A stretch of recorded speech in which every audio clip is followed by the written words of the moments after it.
I have been in brief land. I won't call it brief hell or brief. I mean, it's just I'm in 4 different briefs right now, and it's been that way for about a month, 5 or 6 briefs, and I am not a brief person. In other words, briefs, I've said this before, it's one of my lines here on the show, but briefs chafe me.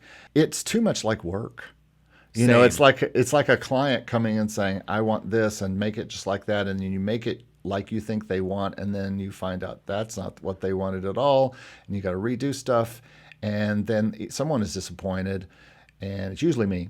I enjoy making albums and then pitching that to somebody, or making a song and pitching that to somebody that they weren't expecting. They had no preconceived, ideas of what it should sound like, because it's really dangerous when someone gives you a demo and then they say, make it sound like this big song on the radio, and the 2 songs are not exactly go together, and then so you have to find this middle place where the song kind of sounds like that, but it also sounds like the song, and clients have to be willing to deal with that. So I hope that once this month is over, I put one brief off a little bit. It's a 10-song project, and it's going fine. It's just I'm not quite like loving having to make it on demand versus what I've always done in sync before, is just make the albums I want with either by myself or with clients or partners, and then pitch that, and people go, "Whoa, I never saw that coming. I love it."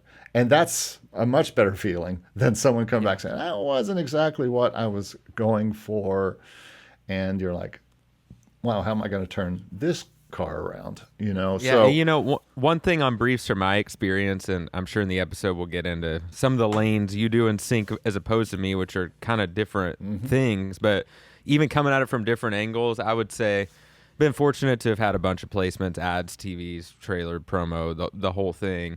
And I would say maybe 5% or less of the placements I've had have been writing for a brief. The vast, vast majority is I go write a song, make it as good as I possibly can, shooting for a target, and then at some point in time, it sees the light of day. So I totally agree. I think spinning your wheels on briefs, like, it can maybe be good for a phase, like when you're just starting out, but I think it can be a little crippling for sure. or you thrive on organization and being a knowing. A brief is also, it's not a guess. It's not I always call a brief, especially the bigger briefs that are sent around to everybody, and I call it an if.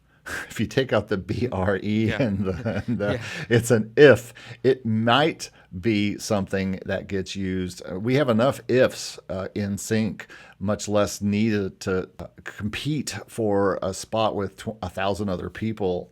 And so the other thing is that it's not good creatively for me.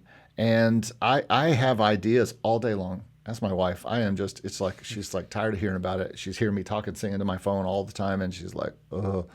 But I just have these ideas that come to me every minute of the day and night. And I write them down, and then I come back to them, and I make it happen. That's not the way briefs usually are. Briefs are, okay, you have this thing, you got to write to this thing. But I will tell you this. I do know people who make their living supplying libraries. They get a brief, they work on a brief every day, and that brief is a probable placement. It's most likely going to be in the library because that library got this writer who is one of their writers to do this brief specifically. Like, I've had people come to me specifically. I'm in the middle of some of those right now. They didn't come to anybody else. There's not a brief to anybody else except me. And so that kind of brief is a song that is going to get in the library as long as they like it. It's going to get in the library, and it's going to be something they pitch because they came looking for it exactly for that. Sometimes even for a specific show. Yeah. And so I know people who do that, and that's part of how they've amassed 2,000 or 3,000 songs that are in libraries, so that they are making 6 or double 6 figures or more just from all of these uses from these. And many of those, half of those could have been briefs that they worked on every day. And some people do that. Yeah, for sure. I think a good tip, approaching it, because I don't really do the library thing.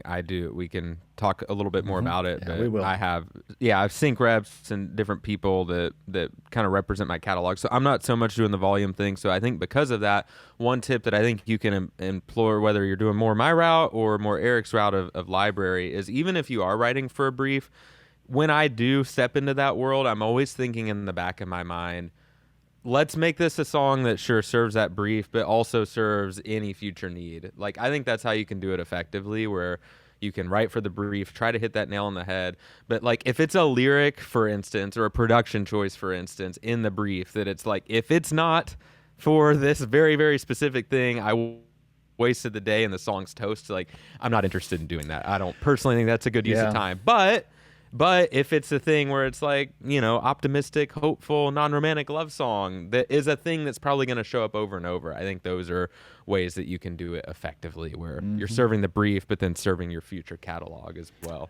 Yeah, and you can accept that brief or not. You don't have to take it, and you could tell people, here's what it's going to take for me to make that brief. I mean, that might require a band, or that might require certain singers I don't have and stuff like that. So.